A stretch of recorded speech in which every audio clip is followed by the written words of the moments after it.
Do me a favor. Close your eyes and think of the first thing that pops into your head when I say autumn. It can be anything. A movie, a day, a feeling, an emotion, anything. Think about how these things make you feel, what the feeling of autumn is for you. For me, it's the cold breeze outside on an overcast day blowing through the seemingly dead trees as they sway back and forth rhythmically. A reminder that the year is in fact coming to an end. Or the warmth of my dad's leather jacket that was way too big for me, but he would let me wear it if it got cold. And the smell of fire, and the feeling of a hot drink going down my sore throat as I sit there and talk with family. A reminder that it's my favorite time of year, but that I also have horrible allergies if I go outside for more than 5 seconds. Autumn for me has always been the most captivating season of the year. And I know it's different for everyone, living in different places where maybe it snows or maybe it never drops below 70 degrees with an 85% humidity. Maybe you don't celebrate Halloween, or maybe you don't get together with family on Thanksgiving. Maybe you don't have any family to celebrate with. Or maybe you don't watch the dog show every year, which would be awful since I'm still gunning for the Dachshund to win. But I've always been fascinated with autumn and the many things that come with it. There's something so conflicting and divisive about it. It's a time of harvest, but a time of death, a time of change, but a time of renewal, a time of beauty, but a time of decay. It holds 2 of the biggest holidays in the world, but it comes right before the 2 biggest. It's conflict, but it's also resolution. And never once have I found something that truly captivates that feeling of autumn for me in media. No matter how many times I watch Charlie Brown, or Spider-Man, or Knives Out, or Gravity Falls, or Freebirds. I just couldn't find something that brought the conflict and the warmth and the dread and the resolution that autumn brings. Until I found a little miniseries.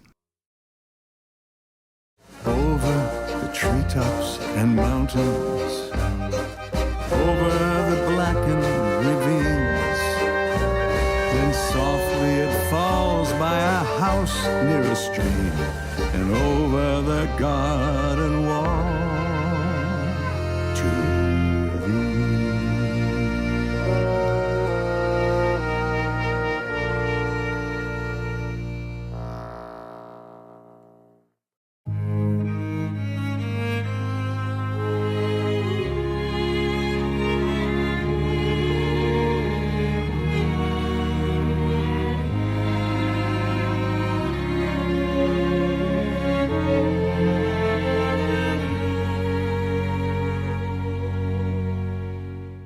So let me take you all the way back to what some might call the golden age of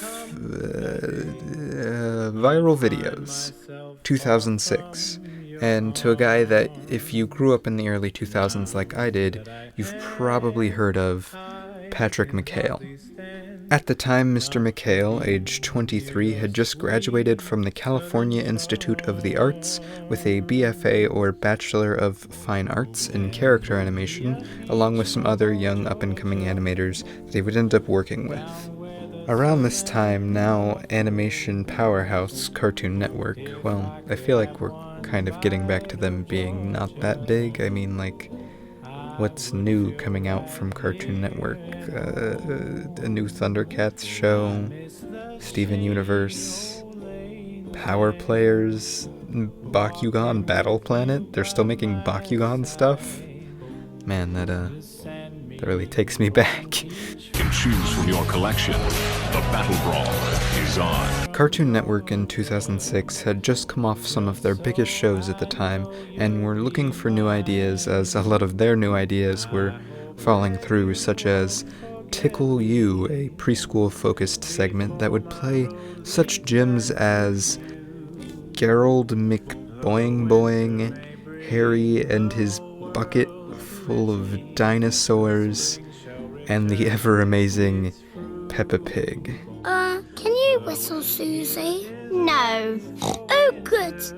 It had just failed pretty drastically and ended up getting cancelled in 2007. So they were taking pitches for new shows, and my man Patrick had a couple that he wanted to bring to the table.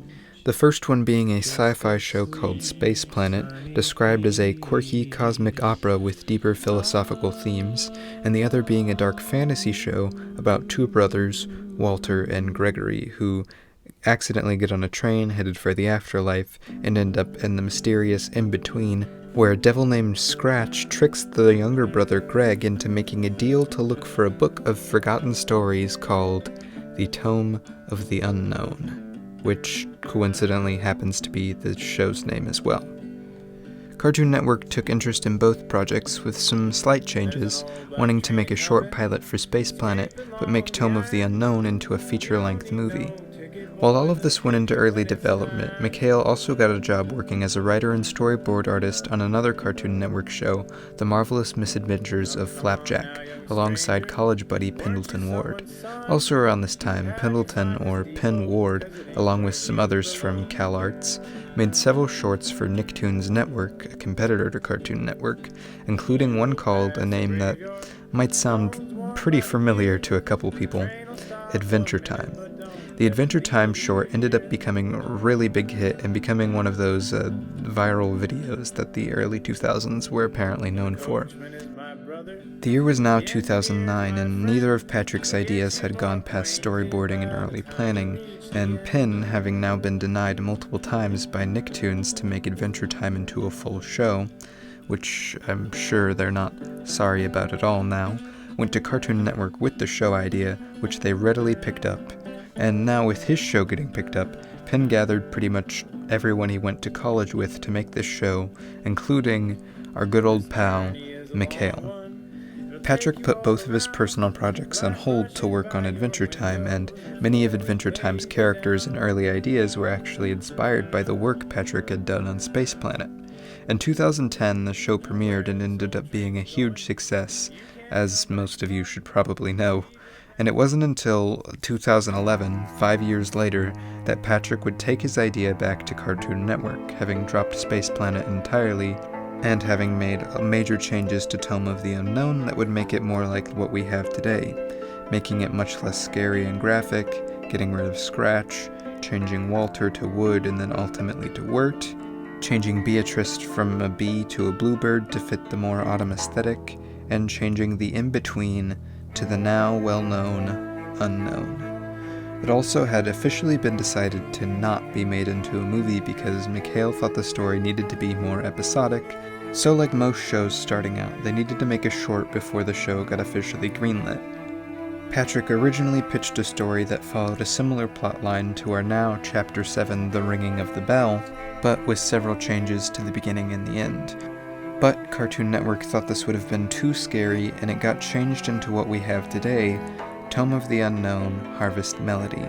With fun characters, a great cast, and very unique music for the time, it ended up being a big success and got 2 Emmys for Outstanding Individual Achievement in Animation for Nick Cross, the background painter, and Chris, I don't want to mess up your name, background layout designer. So it was finally approved and in motion. Cartoon Network wanted to make it into an 18-chapter miniseries with several more changes to the story, including dropping the plot revolving around the Book of Lost Stories, and subsequently getting its name changed to Over the Garden Wall. The show had some difficulties in its production, and the crew, which was split up between working in New York and working in Chicago, had a lot of troubles communicating and getting work done. So, all too inevitable, money and time issues came up, and the show ended up having to drop 8 of its chapters to be able to finish on budget and in time, dropping such things as an episode with a skinless witch and a character who carved dice out of the bones of children they kidnapped. Oh, and a 4-episode span where Wirt and Greg were turned into cute little animal boys. Ultimately, after about 8 years of helping put out some of the most successful Cartoon Network shows at the time, Patrick McHale's dream project was finally released in November of 2014, and it ended up being a huge success, like most of the things Patrick worked on, winning 2 Emmys just like the short, this time for Outstanding Individual Achievement in Animation and Outstanding Animated Program, putting it beside such shows like The Simpsons and The Freaking Penguins of Madagascar, probably the best animated show to ever air. crimson, scarlet, brick, cardinal, ruby, and rose. Make absolutely certain that you twist only the scarlet knob, or it's bye-bye Sue. It ended up being, well, really somewhat of a classic, even though it's only 6 years old, with great critical and audience acclaim, and it's now an autumn favorite for thousands, including me. So now that we know the brief history of Over the Garden Wall and how we got to where we are today, let's talk about the spooky stuff.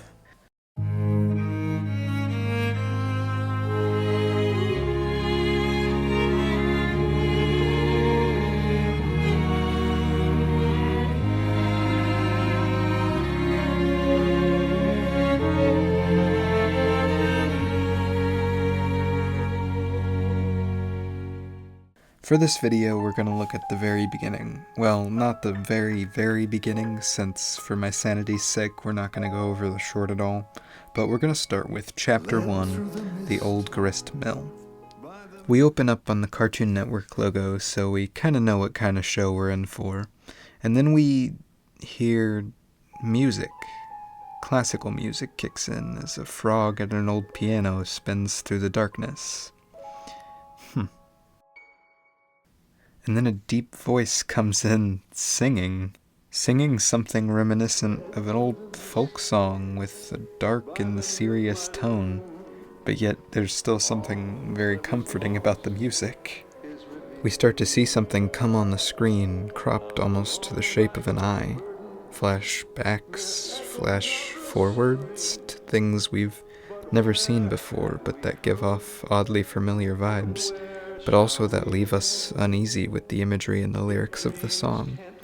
With the cropping that's there on the images, it puts us into a first-person perspective, like we're looking through someone else's memories, through someone else's thoughts. We're not in our world, we're looking into someone else's world, someone else's mind. The music culminates and we finally get to the title card of the show, and the title card follows the aesthetic we've gotten so far. Strangely mysterious and off-putting while also being really familiar and comforting. We have the beautiful autumn colors, but we have a daunting skull right in the front and silhouetted pictures of things and people and places we don't know the context to yet. The music goes into a sweeter tone as the singing fades, and we get the Chapter 1 title card. Wow. We're now only 1 minute into this show, and it's already done so much with so little. Everything that went into this opening sets up how the rest of the show will be. Aesthetically setting up the colors of autumn, and the music setting up the vibe of the show, and the general use of unconventional folk-sounding music, and the unusual imagery combined with all of this gives the feeling of the whole show right off the bat. Never knowing if you should be comforted or relaxed or nervous. Already this small amount into the show, it's so far separated from really anything else I've ever seen on Cartoon Network, or really anything out at the time at all.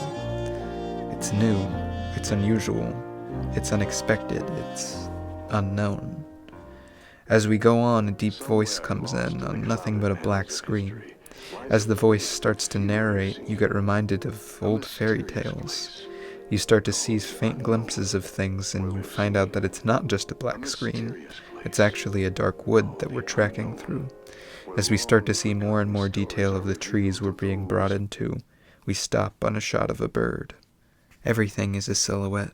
The tangled trees and the vines of the wood and the bird, contrasted with the white-gray mist. Contrast. We pan down and see two figures crossing through the woods and hear the voice of a small boy come in. He's saying what, to the first-time viewer, would sound honestly like complete nonsense. Our main protagonists, Wirt and Greg.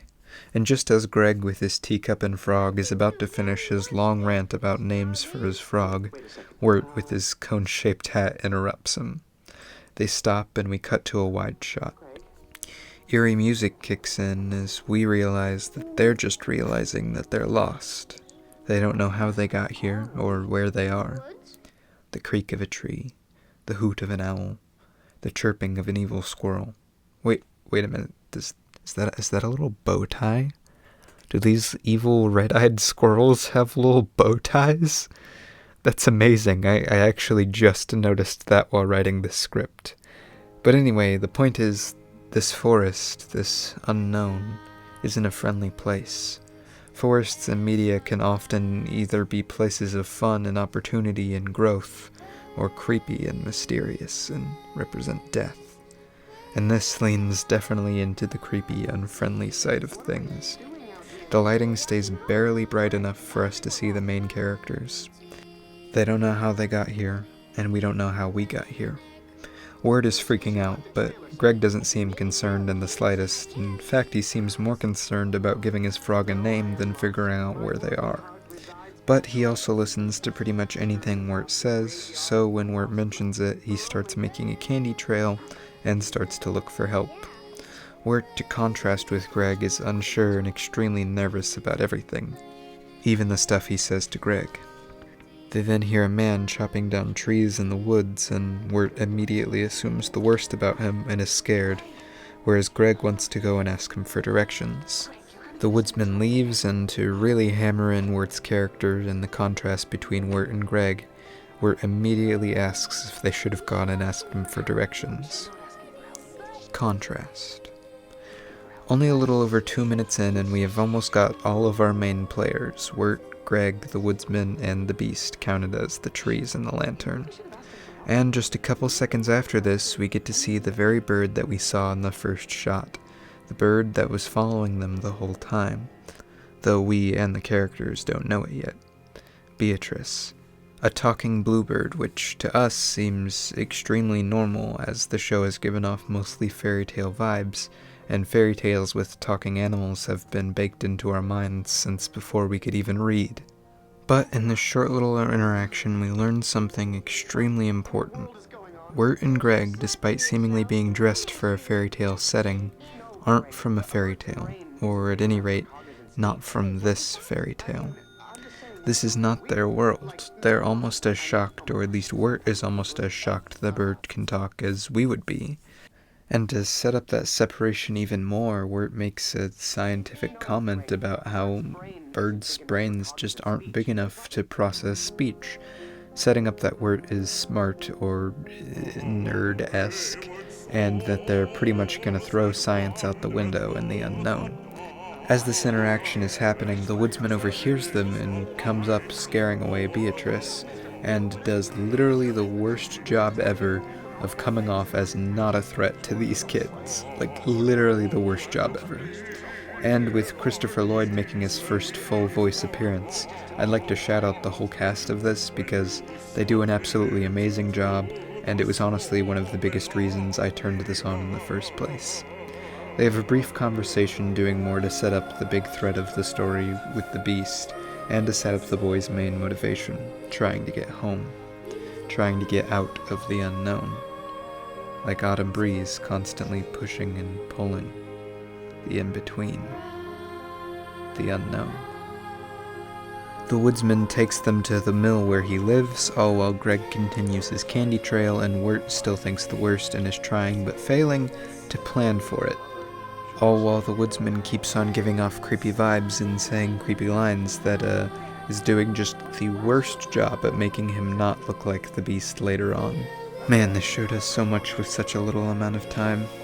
The boys plan and discuss more as the woodsman goes into the other room to work on getting oil for the lantern that he holds. Wirt is more indecisive, and Greg takes Wirt's plans a little too seriously.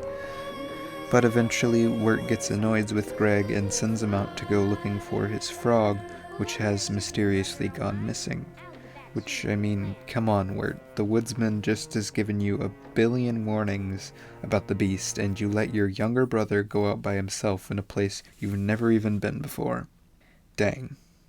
We cut to a very familiar wide shot from the perspective of somebody in the woods watching, a shot used all the time in horror and even horror parodies. And then we go back to a shot focusing on Greg as he searches. And then hears a low, graspy breathing in the woods. And, of course, naturally assumes it's the frog. Just as he's about to walk into whatever mysterious thing is waiting in the woods, he hears the frog croak and turns back around, finding him in a barrel. As he gets onto the barrel, we briefly see the woodsman and how he makes oil, and then Greg falls into the barrel with the frog. As Greg sits in the barrel, the music starts to build and the growling gets nearer. All we have is what Greg can see from the small hole in the barrel as a huge monstrous dog sticks his head into view. Black and dark gray fur with deep, colorful, mesmerizing eyes. With most of the episode up to this point consisting mostly of grays and blacks and browns and whites, this dog's eyes are like a cool cup of water at 4 a.m. in your cold kitchen. It's a breath of fresh air, but it's also a threat to Greg. The colors are finally giving us a break, but the story, which to this point, other than them being lost, has gone pretty much in their favor, is finally giving them trouble. We cut back to Wirt still in the mill, and they hear what very well could be the sounds of Greg dying, and the woodsman, having heard it as well, comes in. The doors burst open, and we see a slightly dazed but still okay Greg. The woodsman tries to fight the dog, but Greg, still trusting Wirt's plan from earlier, knocks the woodsman out. Greg to this point has taken no aggressive action against the dog until it starts to threaten Wirt, and even then it's not especially aggressive. Wirt and Greg dodge and run away as the dog chases, and they realize that it likes the candy. In fact, it was the candy trail that Greg was making that led it to them in the first place. They climb up on top of the mill and throw the final piece of candy off the side as the dog goes after it. It lands in the mill, and it starts to squeeze him, breaking the mill apart and cracking through the building. And then it kills him? Did that really just happen? Did they really just kill the dog? Greg finds the dog, now just a normal puppers, not an evil monster dog, and it turns out it was all from the dog eating a turtle that had a piece of candy on it that turned him so big and aggressive. The woodsman finally comes out to see the dog and the mill destroyed and freaks out. Wirt blames Greg for the situation, which the woodsman challenges because he's the elder sibling and Greg is too young for it to be his responsibility. Which I'd also like to mention that it's Wirt's fault even beyond that, because the only reason Greg was putting out candy in the first place was because Wirt mentioned a trail. But Wirt doesn't see it that way. He has such a lack of confidence in himself that he can't even see that he could be the problem, so he lets it out on Greg and mistrusts everything, including himself. And with that, the woodsman gives them directions to a town with hopes that they find what they're looking for, and gives them more warnings about the beast. The boys walk into the moonlight, off further into the unknown. We pan up, and the episode ends.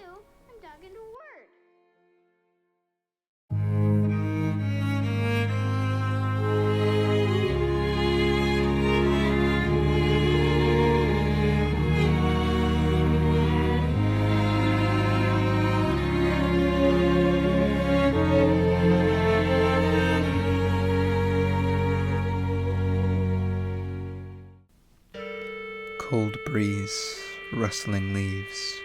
As the colors change and the leaves fall, winter moves ever near, ever controlling, slowly but surely taking over, leading to the cold depths. Savor the time you have, savor the change, savor the approaching cold, savor the sleep of death. Whoa, sorry about that. I was just reading some poetry and listening to some clarinet. I guess this is the part of the video when I'm supposed to bring it all together and, I don't know, like make a point or something. The hardest part of the video, but honestly the most satisfying. Ever approaching, even in my longest videos. Throughout the rest of the show, or mini-series rather, we get more of the same as the first chapter, if not better and more complex as the show goes along. But the first chapter, in my opinion, is a perfect example of how this show perfectly captures autumn. Now how, I'm sure you're asking? Well, to answer that, we have to ask another question. What is autumn? Well, according to the ever-growing, all-knowing Google, it's the third season of the year when crops and fruits are gathered and leaves fall. Which, while this is technically correct because, like I said, Google knows all, this isn't exactly what I was looking for. Wait a minute. Didn't I ask a similar question at the beginning of this very video? What was my conclusion of that? Out of everything that can be so different for so many different people depending on different places and backgrounds for autumn, what did I boil it down to? Conflict. It's conflict. But not just any conflict. If you boil it down, it's the conflict of life and death. Spring, things are reborn. Summer, things are living and thriving. And autumn is the transition period between things living and things dying in winter.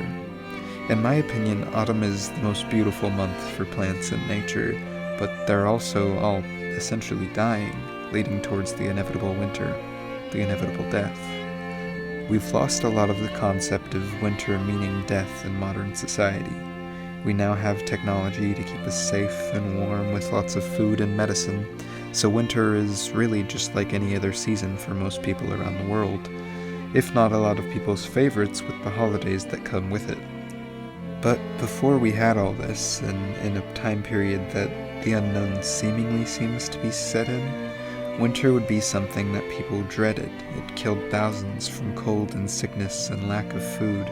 Depending on where you lived and how cold it got, the rest of the year would pretty much be spent planning for the next winter, hoping things would grow well, hoping you'd have just enough time to get through this year without anyone getting sick.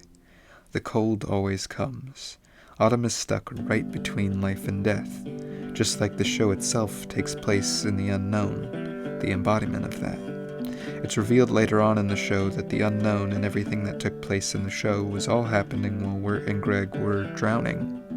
The unknown in the context of the show is a place of life and death, where the dead are always growing and the living are always in danger. And to match the show's autumn themes and roots, it leans full into the autumn aesthetic with constant warm autumn colors and turkeys and falling leaves, but also the death and dark blacks and stark grays and whites of the ever-coming winter. But the show doesn't stop at just the aesthetic and concept. The idea of autumn and the idea of this constant conflict goes into every aspect of the show. From the very opening of the show and its Cartoon Network logo contrasted with a show feeling and vibe that you just wouldn't expect from Cartoon Network, to our main characters, Wirt and Greg, being almost complete opposites. The woodsman and the beast, Beatrice and Adelaide, every twist, every subversion brings conflict. And not even just to the characters of the show, but to the viewer themselves. We think we know what Over the Garden Wall will be from the word go. The roots of the show are extremely fairy tale-esque, and we live in a culture that has had fairy tales and adaptations of fairy tales shoved down our throats from before we could even comprehend what a fairy tale is. We know what to expect. We know things are going to go wrong. We know nothing is ever what it seems in fairy tales. And we have this idea so deep in our minds that when we see the woodsman chopping a tree in the dark, and he gives creepy speeches and carries an axe, we fully expect him to be the bad guy. When we see a creepy pumpkin festival, like Wirt, we expect the worst, because that's what we've seen happen for all of our lives in fairy tales. But to the viewer's surprise, almost every element that would normally be bad or turn for the worst in a normal fairy tale turns out for the best in the end. The killer dog turns out to be just a friendly pup with a stomachache. The pumpkin people were actually just dead people having a fun afterlife party. Miss Langtry's dad isn't actually some horrible person, he's just poor, and Jimmy Brown didn't leave, he just got stuck. The tavern isn't dangerous, except for maybe this man. I'm the highwayman. Quincy isn't crazy, Greg's frog can sing. Beatrice wasn't actually helping them, she was really leading them into a life of servitude where their brains would be replaced with cotton. Wait a minute. I thought we had just figured out how this show went. I thought everything always worked out for the best. Let's try another one. The old lady isn't actually the evil one, it's really the girl who Wirt was flirting with that was eating people the whole time. Wait, that's not really better. Wirt may have given up all hope and is now slowly freezing to death and turning into a tree, but at least Greg found a cool cloud city where he saved people and they gave him a wish, and he wished to send Wirt home in his place, sacrificing himself to be turned into a tree that will be chopped down and burned into oil. Wow. Just when the viewers again think they've figured out the show, that it isn't going to be a normal fairy tale but a fun, music-filled misadventure of two boys, it completely switches gears. The viewer is in as much conflict watching the show as the characters. The reveal itself of Sarah and Funderburker and the fact that Wirt and Greg are from modern times throws everyone completely off from what they thought the show was. As the woodsman says himself, we're more lost than we know. We're in the unknown. We're in autumn. This show was brilliantly crafted, which is insane with everything that happened to it in its inception. The amount of changes, delays, and cuts that they had to do to get what we have today is insane. There was as much conflict in the making of the show as there is watching it. Heck, the last episode was cut significantly, and you can definitely tell if you pay attention. Like, what in the world was going on with Greg and the Beast and the honeycomb and all of that? But ultimately, I think everything that happened to the show helped it. Even the cuts of things that probably could have been cool and interesting helped boil down the show to what it is at its core. It's conflict. When making a show or a video or any project, there are so many unknowns, so much that can go wrong, and so many things that can change or not go as planned. But in the end, winter always comes. The end always comes, and what you have, no matter how bad it may seem to you, or how far it's come from what you expected, it can be beautiful. Just like autumn. Over the Garden Wall is perfectly imperfect, from its production, to its fairy tale roots, to its songs, to, well, everything. And to me, that's what makes it the perfect autumn show. And just like autumn, I find it infinitely captivating and infinitely comforting. I knew you were special.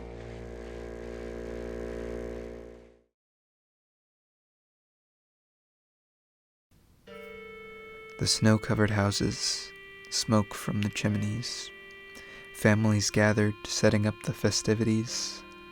Winter is here, the end is near, but the end isn't always cold. The warmth of family, the warmth of familiarity, a song, a movie, a person, a show, anything. The season's ever coming, the season's ever ending, time forever rushing on, winter always impending. No joke, probably one of the hardest and longest videos I've ever written. If you watched the whole thing, like, seriously, thank you so much. I hope you enjoyed it. I hope you have a great autumn and a great Thanksgiving and a great winter and honestly, a great end to the year. And hopefully when this video comes out, I'll be in a nice, warm place with lots of beaches where I can be relaxing. But yeah, subscribe and share, go check out my Twitch channel, do all that fun stuff. Have a good year. Hey, Sarah. Are you ready to go? Hey, Jason Funderburker. Oh, hey, Wirt. Let's go, Sarah.